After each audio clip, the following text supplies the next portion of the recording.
ఈరోజు ప్రపంచ పర్యావరణ దినోత్సవం, world environment day. Every year June 5వ తారీఖుని ప్రపంచ పర్యావరణ దినోత్సవంగా జరుపుకుంటాం. ఈ సంవత్సరం కూడా ప్రపంచవ్యాప్తంగా వివిధ క్యాంపెయిన్ మోడ్లో పర్యావరణ దినోత్సవాన్ని జరుపుకుంటున్నారు.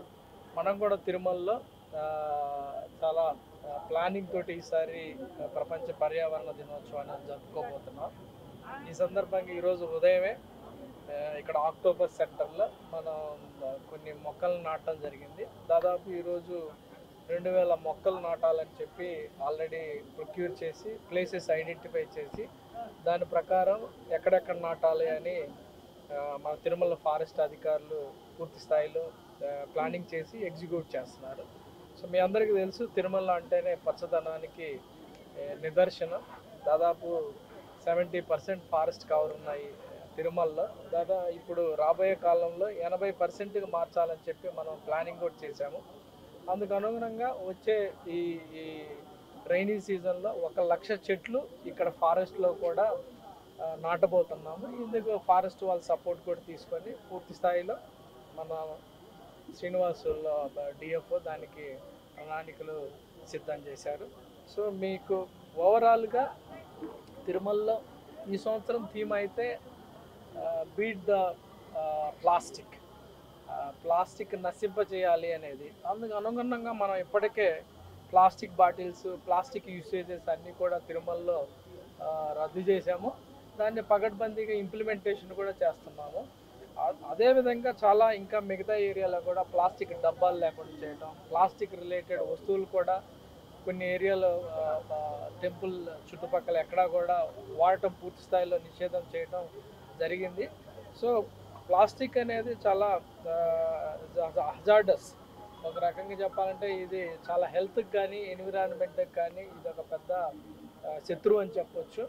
సో ఇది మనం పీల్చే గాల్లో కానీ లేకపోతే తినే ఫుడ్లో కానీ ఎక్కడైనా కానీ ప్రజెంట్ అయినప్పుడు దానివల్ల లాంగ్ టర్మ్లో చాలా హెల్త్ రిలేటెడ్ ప్రాబ్లమ్స్ వస్తాయి. సో దానికి అనుగుణంగా మనం ఎప్పుడూ కూడా ఇప్పుడు అన్నప్రసాదాలు కానీ లేకపోతే మిగతా కానీ వాటర్లో కానీ మనం అక్కడ కూడా తిరుమలలో చాలా వరకు లేకుండా చేసాం. ఇంకా కూడా కొన్ని భక్తులు కొన్నిసార్లు తీసుకొచ్చేటప్పుడు సప్తగిరి టోల్ ప్లాజాలో పూర్తి స్థాయిలో చెక్ చేసి ఈ మధ్య పైకి రానికుండా చేస్తున్నాము. సో అదేవిధంగా భక్తులు కొన్నిసార్లు ఏంటంటే కారులో వెళ్తా విండోలో ఉంచి బయటకు విసిరేస్తూ ఉంటారు.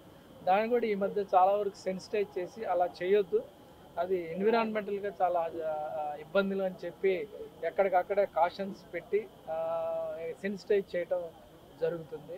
సో ఈ రకంగా మనం ఎప్పుడు కూడా మన తిరుమల పుణ్యక్షేత్రాల్లో ప్రకృతికి ఎన్విరాన్మెంట్కి అత్యంత ప్రాధాన్యత ఇస్తాం. ఎందుకంటే పురాణాల ప్రకారం చారిత్రక ప్రకారం కూడా తిరుమల టెంపుల్లో అత్యంత అంటే డెన్స్లీ ఫారెస్ట్లో ఉన్నట్టు ఇక్కడ ప్రతి చెట్టుకు కూడా ఒక ప్రాధాన్యత ఉన్నట్టు కూడా తెలియజేయటం జరిగింది. అందుకే మనం లోకల్గా 40 చెట్లు ఇంపార్టెంట్ లోకల్ టెరైన్లో ఇక్కడ భూమిలో ఉండి ఇక్కడ ఉండే వాటిని ఐడెంటిఫై చేసి ఆ స్పీసెస్ని మాత్రం లార్జ్ స్కేల్లో ప్లాంటేషన్ చేయబోతున్నాం. దానివల్ల ఒక అడ్వాంటేజ్ ఏంటంటే ఈ ఎన్విరాన్మెంట్లో ఏ చెట్టు అయితే ఉంటుందో ఆ చెట్టే ఫాస్ట్గా గ్రోత్ ఉంటుంది అనమాట. అదే మనకి యాక్చువల్గా ఎన్విరాన్మెంట్ ఫ్రెండ్లీ కూడా ఉంటుంది, మిగతా చెట్లకి ఫ్రెండ్లీగా ఉంటుంది. కొన్ని ఫారిన్ ప్లాంట్స్ వేసామనుకో దానివల్ల it's a threat to the native species. So అందుకని ఇది ఈ రకంగా కూడా మన వాళ్ళు పూర్తి స్థాయిలో రీసెర్చ్ చేసి వాటికి అనుగుణంగానే ఈ 40 స్పీసెస్ కూడా ఐడెంటిఫై చేయడం జరిగింది. సో ఈ సందర్భంగా అందరికి కూడా దీంట్లో స్టేక్ హోల్డర్స్గా ఉన్న ప్రతి ఒక్కరు కూడా ఎన్విరాన్మెంట్ ప్రాధాన్యత ఇవ్వాలి. ఎన్విరాన్మెంటే మనకి రక్ష. సో వచ్చే భక్తులు కానీ ఇక్కడ ఉండే మిగతా వాళ్ళు కానీ స్టేక్ హోల్డర్స్ ఎవరైతే ఉంటారో వాళ్ళందరూ కూడా ఎన్విరాన్మెంట్ని ప్రొటెక్ట్ చేస్తూ మనం ప్రొటెక్ట్ చేయాలి, సస్టైనబిలిటీ ఉండాలని ఈ సందర్భంగా విజ్ఞప్తి చేస్తూ ఓం నమో వెంకటేశ్వర.